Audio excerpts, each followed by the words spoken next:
So one way to save teeth is having root canals. What do we got? Root canal, and by the looks of those x-rays, it's not gonna be pretty. Root canals are needed when the nerve of the tooth is dying. That happens when you get some sort of abscess or infection, decay of the tooth goes into the nerve of the tooth, which is the center pulp part. And if you've ever needed a root canal, you know that they're very uncomfortable.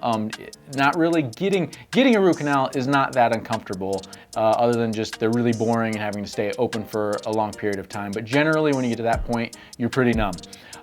Needing a root canal is the painful part. And that's really the only way to save an infected tooth is to get a root canal. Sometimes when a tooth is too far gone, when decay is too big, when the infection is too big, it's just not a good idea to do, and that's because even if you get a root canal, it may not necessarily save your tooth. So if you're not missing many teeth, you have most of your teeth, I definitely recommend getting a root canal before replacing with implants. But if you're to the point where you just have a few front teeth and you might be wasting a lot of money by getting a root canal before getting an extraction and getting an implant done. There it is! The bridge of death. So a bridge is something that goes in your mouth and stays in your mouth. You get a bridge when you're missing one, maybe two teeth. Some dentists will even do it for if you're missing 3 teeth in a row. Generally don't recommend that. That's a long spanning bridge. And what a bridge is you get, so if you're missing, a central tooth, so you actually put a crown on the tooth next to it. You put crowns on the teeth next to the spaces. So you do a crown on the tooth behind and a crown on the tooth in front, and then you connect it with a fake tooth. So if you have, before you put the bridge in your mouth, it looks like it's actually 3 teeth or 4 teeth, and then you cement that on some of your natural teeth.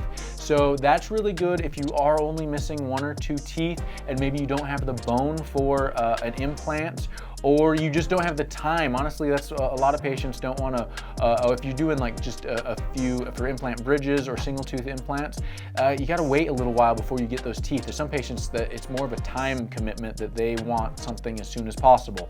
And so for them, going the bridge route is a better route, because you do preps on those teeth and you cement a bridge on and everything looks great.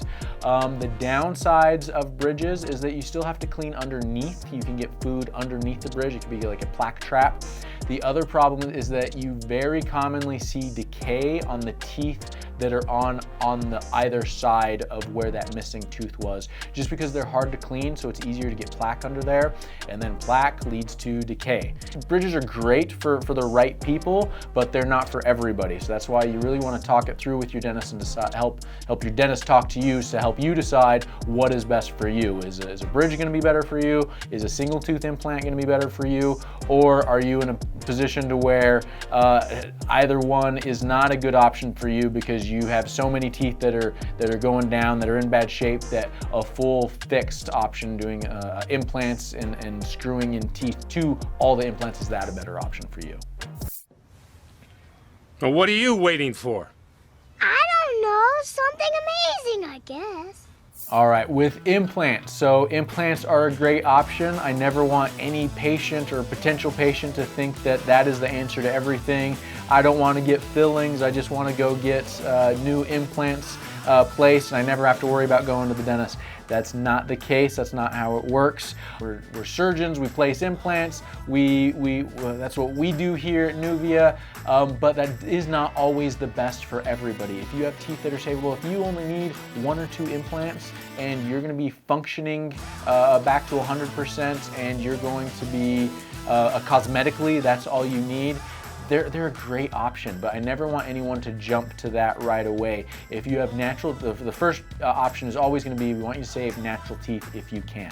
If that's not the case, or if you're already missing teeth, or you have hopeless teeth that you can't do anything with, and you have no other option, implants are a great way to go, but that you want to go in order. You want that to happen next. And like I said, they are a great option, but there are downsides to those. For a single tooth implant or implant bridges, if you're just doing a few teeth, you get the implants placed, and you have to wait a little while. So the implants are placed in the bone, and then you have to wait for the bone to heal around the implants. It's just called osseointegration, just a fancy word for the bone grows around the implant.